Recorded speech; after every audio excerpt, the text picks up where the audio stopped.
자, 태양 에너지, 태양을 활용을 하는 거겠죠.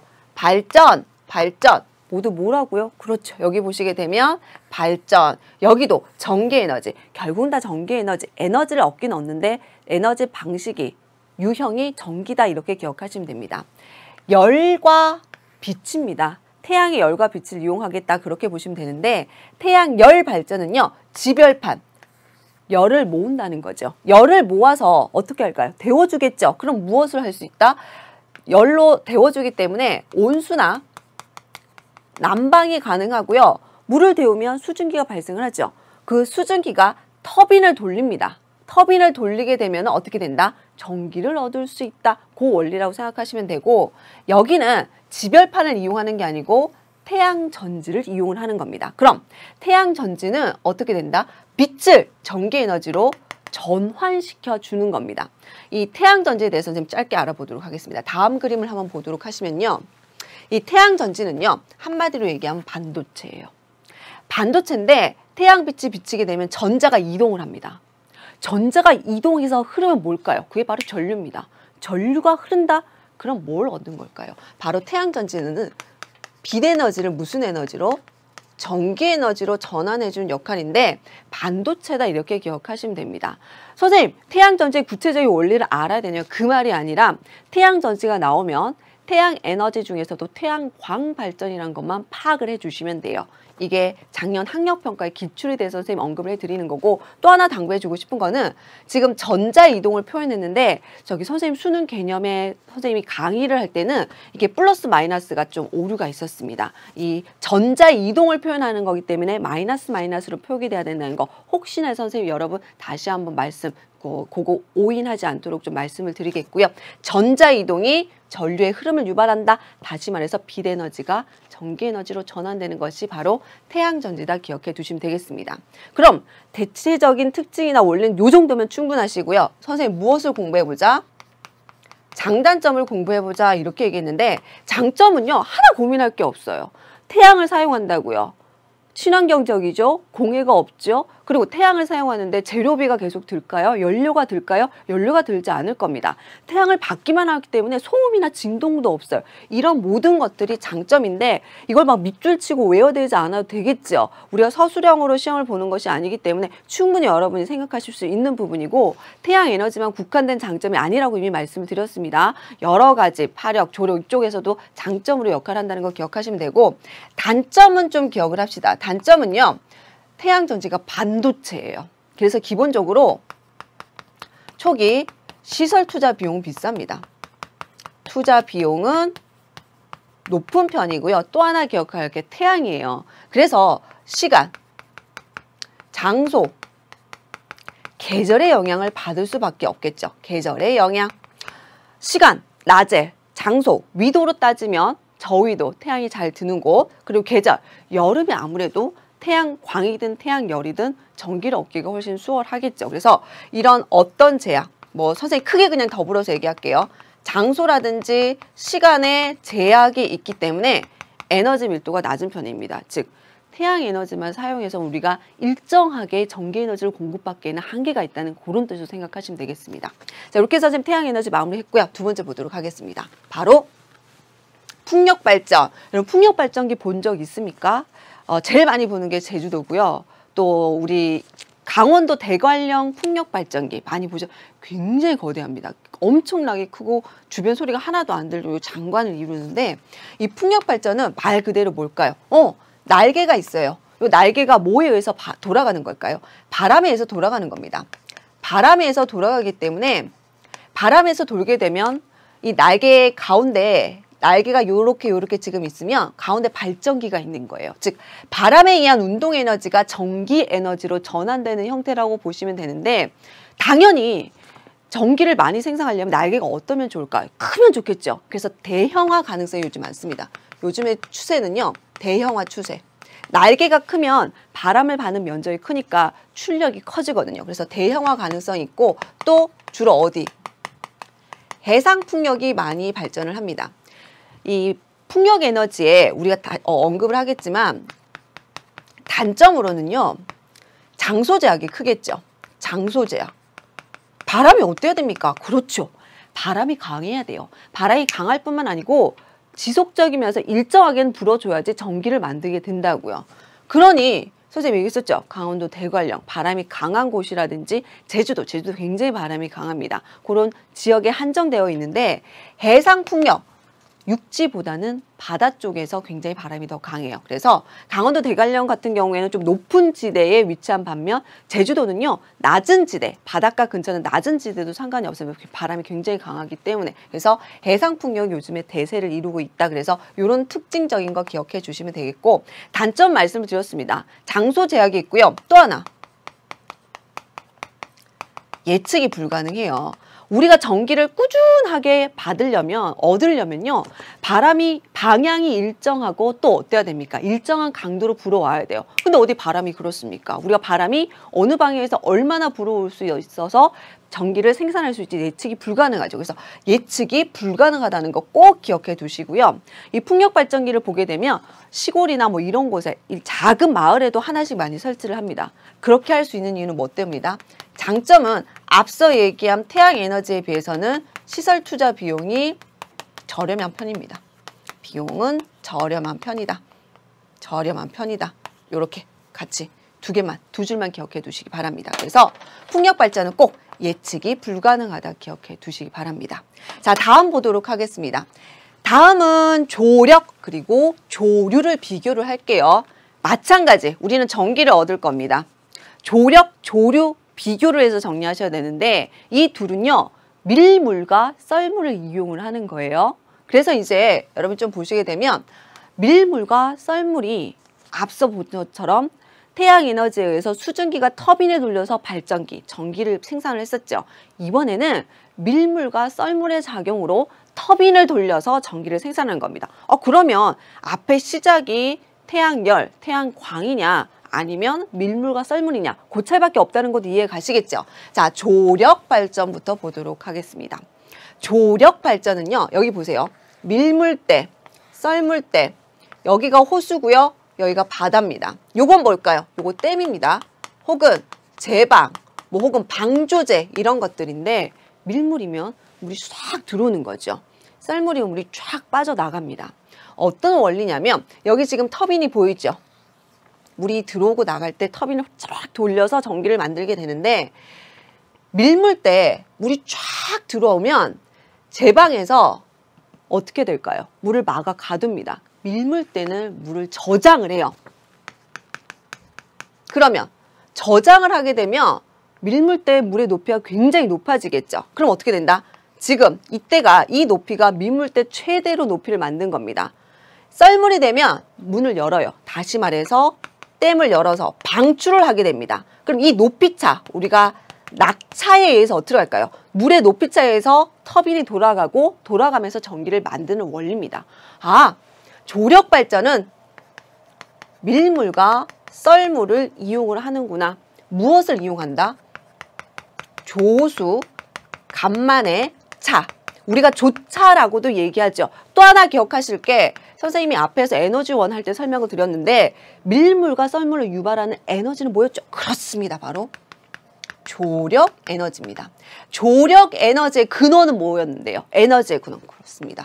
달과 태양의 인력이었죠. 즉 달과 태양의 인력에 의해서 조력 에너지가 발생을 하면 밀물, 썰물에 의해서 조수, 간만의 차가 나타나고 이 조차를 이용해서 낙차에 따라서 에너지, 발전을 만드는 것이 조력 발전이라고 기억하시면 되는데 이 조수, 간만의 차가 즉 물의 높이가 5m 이상이 돼야 됩니다. 높이가 굉장히 커야 돼요. 그래서 이 조력 발전의 장단점을 보시게 되면요. 이 조력 발전 같은 경우에 기본적으로 선생님 여기 이미 언급을 했지만 조력 에너지, 다시 말해서 달과 태양의 인력을 사용을 해요. 그럼 무슨 제약을 받지 않을까? 장점은요. 날씨와 계절에 제약이 없습니다. 또한 우리가 밀물대가 언제다, 썰물대가 언제다, 조차가 얼마이다. 여러분 쭉 보시게 되면 이게 자료가 나오거든요. 다시 말해 얘는 예측이 가능해요. 앞서 풍력 발전이 예측이 불가능했다면 조력 발전, 그리고 다음에 볼 조류 발전 예측이 가능합니다. 단점이 있습니다. 선생님 뭐라고 했죠? 조수, 간만의 차가 있다고 해서 되는 게 아니에요. 5m 이상이 돼야 돼요.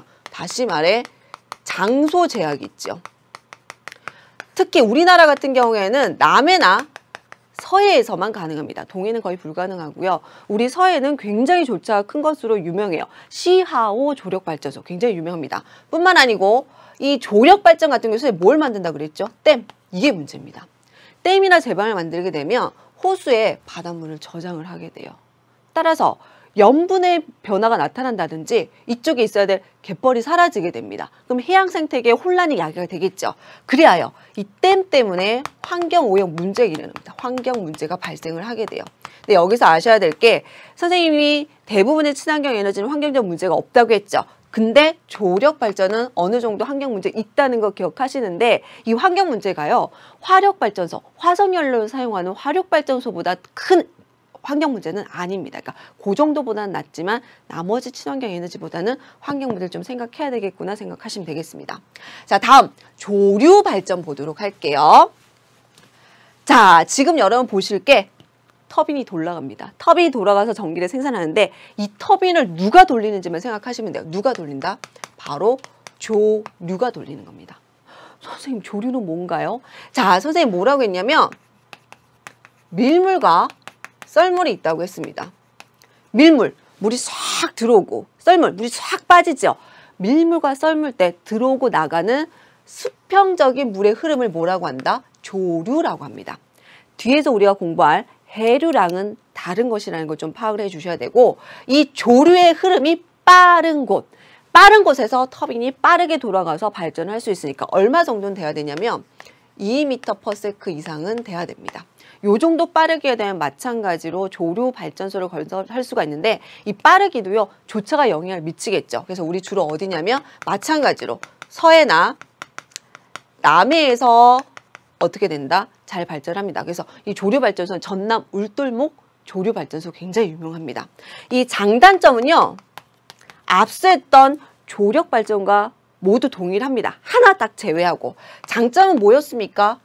인력에 의한 밀물 썰물이기 때문에 장소, 날씨와 계절의 영향이 거의 없을 뿐만 아니고 예측이 가능하다고 말씀을 드렸죠.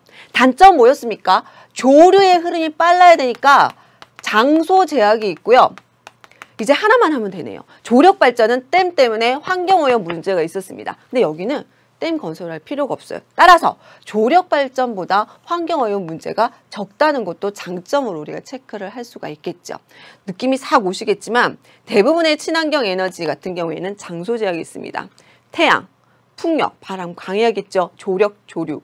조수간만의 차가 크든지 조류의 흐름이 빨라야 됩니다. 대부분이 다 장소 제약이 있는 것을 염두에 두시고 따라오시기 바랍니다.